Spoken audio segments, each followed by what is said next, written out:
The town of Hollow Creek slumbered. Nestled in a valley, it was a place where time seemed to stand still, especially under the blanket of night. The moon cast a gentle glow over the rooftops, and the stars twinkled like distant memories. The air was cool and crisp, carrying with it the scent of pine and earth. A veil of darkness cloaked its quaint houses and deserted streets. The streetlights flickered occasionally, casting long shadows that danced with the wind. Each house, with its own story, stood silent, as if holding its breath, waiting for the dawn. The only sounds were the rustling leaves and the distant chirping of crickets. These nocturnal melodies created a symphony that was both eerie and soothing. The trees swayed gently, their leaves whispering secrets to the night. It was a peaceful night, like many others in this quiet corner of the world. The tranquility was almost palpable, wrapping the town in a cocoon of calm. The occasional hoot of an owl added to the ambience, reminding the town of the mysteries that the night held. Among the residents was a young woman named Sarah, who found an unsettling comfort in the solitude of the late hour. She was a dreamer, often lost in her thoughts, finding solace in the quiet moments when the world was asleep. She often found herself drawn to her window, gazing out at the night as if it held secrets waiting to be uncovered. The darkness outside mirrored the depths of her thoughts, and she felt a connection to the stillness. It was in these moments that she felt most alive, her mind wandering through the possibilities that the night seemed to promise. One particularly dark night, as Sarah peered out her window, her gaze fell upon a lone streetlight at the end of her street. There was something peculiar about its glow, an almost unnatural intensity that seemed to pierce the darkness with an unnerving focus. Intrigued, Sarah found herself drawn to the window. Night after night, her gaze invariably drawn to the enigmatic streetlight. It became a nightly ritual, a strange and inexplicable fascination that she couldn't quite shake off. One night, as Sarah observed the streetlight, she noticed something truly unsettling. As a car turned the corner and momentarily passed through its beam, she could have sworn the light flickered, its intensity briefly dimming as if reacting to the vehicle's presence. Shaking off the strange observation, Sarah attributed it to fatigue. Yet the image lingered in her mind, planting a seed of unease that would soon blossom into full-blown fear. The following night, Sarah's apprehension grew. She couldn't shake off the feeling that the streetlight's glow was somehow more intense, its presence more pronounced. As she watched, it seemed as if the pool of light surrounding the streetlight shifted and swayed, as if something was moving within it. Panic welled up inside her. The once comforting silence of the night now seemed heavy with unseen menace. Fear, cold and sharp, pierced through the fragile bubble of Sarah's composure. Night after night, the unsettling occurrences persisted.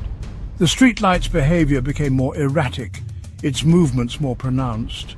Sarah began to notice that the light seemed to follow her as she moved about her house, its cold, unwavering gaze penetrating through curtains and blinds.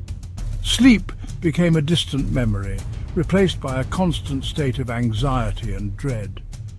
The streetlight had become a menacing presence in her life, a constant reminder of the darkness that lurked just beyond her doorstep.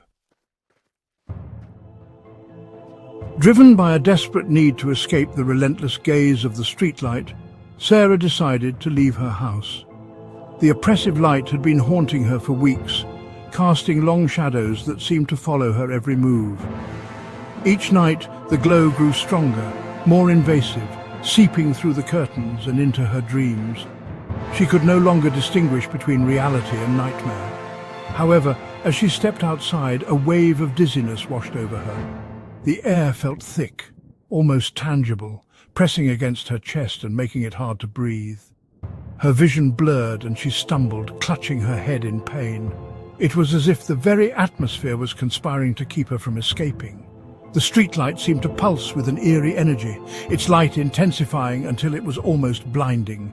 Terror gripped her heart. She tried to shield her eyes, but the light pierced through her fingers, burning into her mind. It was more than just a streetlight. It was a beacon of malevolence, a sentinel watching her every move.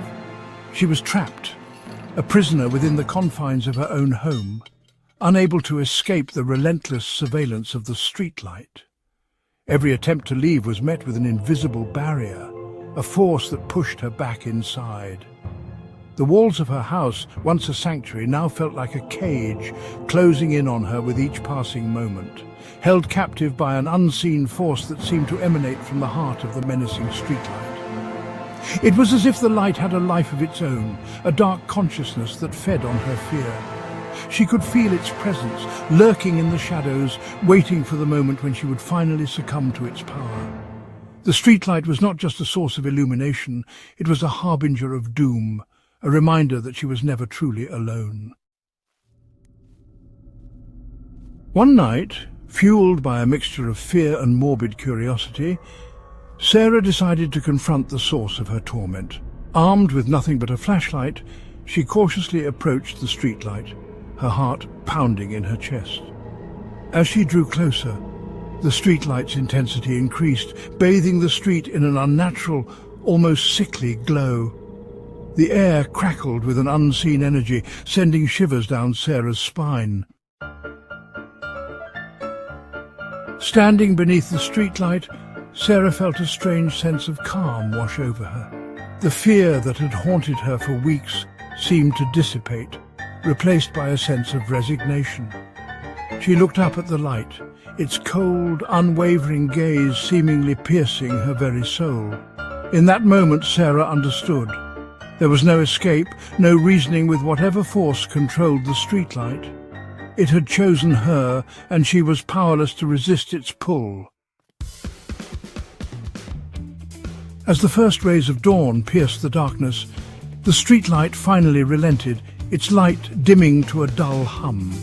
The sky transitioned from a deep indigo to a soft, welcoming blue, casting a serene glow over the quiet street. The world seemed to hold its breath, savouring the tranquility of the early morning. Birds began to stir, their songs a gentle prelude to the day ahead. The air was crisp, carrying the faint scent of dew and blooming flowers, a promise of renewal and hope. Sarah stood there for a moment longer, bathed in the warm glow of the rising sun, the night's terrors fading like a distant nightmare. She took a deep breath, feeling the warmth seep into her bones, dispelling the cold fear that had gripped her heart. The golden light wrapped around her like a comforting embrace, whispering that the worst was over. She closed her eyes, letting the peace of the morning wash over her, grounding her in the present. Life in Hollow Creek returned to its peaceful rhythm. The small town began to stir, with shopkeepers opening their doors and children preparing for school. The streets, once shrouded in darkness, now bustled with the gentle hum of daily life. Neighbours greeted each other with warm smiles, their conversations filled with the mundane yet comforting details of everyday existence. The town, nestled in its picturesque valley, seemed to breathe a collective sigh of relief. Yet the memory of that night lingered in the air, a silent testament to the unseen forces that watch from the shadows, waiting for the moment to reveal themselves once more. The townsfolk, though outwardly calm, carried a subtle tension, a shared understanding that the peace was fragile. The shadows seemed to whisper secrets, hinting at the mysteries that lay just beneath the surface. As the sun climbed higher, the town basked in its light, but the echoes of the past remained. A reminder that darkness and light are forever intertwined.